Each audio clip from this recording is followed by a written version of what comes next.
अस्सलाम वालेकुम। आज हमारे साथ मौजूद हैं हाफिज़ मनसब अली साहब और इनकी गुफ्तगू और इनकी स्टोरी सुनने के बाद आपके पास अगर आपका पढ़ाई में दिल नहीं लगता कोई उज़र नहीं बचेगा। ये आंखों से बिल्कुल देख नहीं सकते, आंखों से महरूम है, इनकी बिनाई बिल्कुल ख़त्म हो चुकी है। उसके बावजूद हाल ही में गुजरावाला इंटरमीडिएट में मैट्रिक के इम्तहान इन्होंने पास किया है, वो भी फर्स्ट अटैम्प्ट पर। तो इनसे इनकी स्टोरी इन्हीं से सुनते हैं। आप साहब कैसे हैं, पहले आप बताएं। ठीक है अल्हम्दुलिल्लाह सर। अच्छा, तो पहले तो ये बताएंगे बिल्कुल आप देख नहीं सकते। जी सर, मैं छोटा सा था तो मुझे टाइफाइड बुखार हुआ, उसकी रीज़न से मेरी आईसाइट ज़ीरो हो गई। अच्छा जी। तो उसके बाद कैसे आपने अपनी पढ़ाई को कैसे जारी रखा और मैट्रिक कैसे आपने पास कर लिया? वो सर उसके बाद ऐसे है कि मेरी मम्मा को बहुत शौक़ था कि मैं हाफ़िज़ कुरान बनूँ। उसके बाद फिर अल्हम्दुलिल्लाह मैंने कुरान मुकम्मल किया और उसके बाद फिर मिडल किया। अब अल्हम्दुलिल्लाह मैंने मैट्रिक किया है। अच्छा, ये आप सब थोड़ा बता दें कि अमूमन जो आंखों से महरूम होते हैं लोग, उनके लिए ख़ास स्कूल्स होते हैं, जैसे वो ब्रेल पे उनको पढ़ाई करवाई जाती है। तो आपने इसी तरीके से किया या आपने? नहीं सर, ऐसा था कि मेरे मोबाइल में लेक्चर ऐड थे, मैंने ऐड किए हुए थे। वो जो भी लेक्चर मतलब मैं लेता था और वो लेक्चर मैं रीड करता था, याद करता था। फिर मैंने अपने अल्हम्दुलिल्लाह मेरी फैमिली भी एजुकेटेड है, तो मैं अपने सिस्टर और अपनी मिसेज़ की मदद से मतलब मैट्रिक क्लियर किया। उसको मैं याद करता था, फिर उनको सुनाता था। इसीलिए मैंने फिर मतलब इसी तरह मैंने लेक्चर याद किए, फिर रैटर के थ्रू मैंने पेपर दिए। यानी कि आपको कहने कि आप पहले सुनते रहे हैं? जी सर। तो ये सुनकर आपने मैट्रिक का इम्तिहान? जी सर, इसी तरह मैंने हिफ़्ज़ मुकम्मल किया था, अब इसी तरह मैट्रिक क्लियर किया। अच्छा माशाल्लाह। तो आप सब ये मुझे बताएं कि आप सरकारी नौकरी भी करते हैं? जी सर, अल्हम्दुलिल्लाह मैं 6 साल से red creation department DC office Gujranwala में टेलीफोन ऑपरेटर हूँ।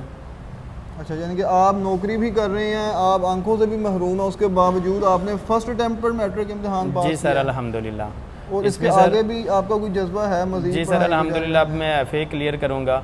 उसमें सर बिलाल भट्ट साहब का बहुत रोल है, उन्होंने बहुत कोऑपरेट किया, मुझे रिलैक्सेशन दी हुई थी और वो काफ़ी इनका किरदार है, मैं उनका दिल से मशकूर हूँ। मतलब सारे सिनेरियो में, सारी स्टडी के दौरान कोई ना कोई प्रॉब्लम, कोई हडल, कोई किसी किस्म की सर ऐसा मुश्किल तो आती रहती है। लोग कहते हैं कि आप घर में बैठ जाएं, आप बाहर क्यों निकल रहे हैं, आपको ये होगा वो होगा, इस तरह के मुश्किल तो आती है।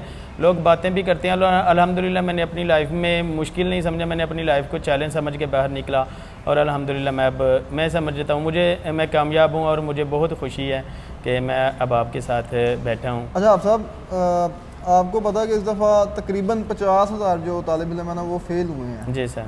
तो उनके लिए क्या पैगाम आप देंगे? मैं यही करूँगा कि मेहनत करें, मेहनत करेंगे तो इंशाल्लाह आपको इसका फल ज़रूर मिलेगा। वो कहते हैं हिम्मत मर्दा मदद खुदा, अगर हिम्मत करेंगे तो अल्लाह पाक आपकी मदद ज़रूर करेंगे। तो आपके साथ भी कोई और भी थे ऐसे अफराद जो आंखों से महरूम थे? जी सर, उन्होंने भी मैट्रिक किया, कुछ ने क्लियर किया, कुछ मतलब के गुजरावाला से कोई तल्लुक रखने वाला कोई और? सर एक दो है तो मगर वो नहीं क्लियर नहीं कर सके। जी सर। अच्छा जी, जब आप इम्तहान देने के लिए जब उसमें अब कुछ थोड़ी सी आपको एक्स्ट्रा कोई सिंपैथीज भी मिलती हैं, जैसे कि जो कंट्रोलर होता है? नहीं सर, जो दूसरों के लिए टाइम टेबल है वही मिलता है। अच्छा। मैंने रिक्वेस्ट भी की थी कि बोर्ड से बोर्ड पे मैंने एप्लीकेशन दी हुई है और रिक्वेस्ट भी की थी कि एक्स्ट्रा टाइम दीजिएगा, वो अभी तक तो वैसे नहीं मिला। तो ये है कि जितना दूसरों को टाइम मिलता है नॉर्मल लोगों को, उतना ही टाइम हमें भी मिलता है। अच्छा, तो थोड़ा मैं ऑडियंस के लिए ये भी जानना चाहूँगा कि जो राइटर होता है उसको आप बताते रहते हैं और वो लिखता जाता है? सर ऐसे है कि मैट्रिक का अगर हमने 9-10 के पेपर देने हैं फॉर एग्जांपल, तो सर हम मिडल का जो है ना वो राइटर लेंगे, 7 का या मिडल का राइटर लेंगे। ठीक है। और सर वो हमें क्वेश्चन पढ़ के बताएगा तो हम उसका आंसर जो भी बताएंगे वो बोलकर आप उनको आंसर बताते हैं, वो लिखते हैं? जी सर। वो तो इसमें जो क्लास में आपको सेपरेट भी बिठाया जाता है? सर ऐसे कि हॉल में सर मुझे सेपरेट बिठाया जाता है क्योंकि दूसरों को फिर आवाज़ ना जाए। ठीक हो गया।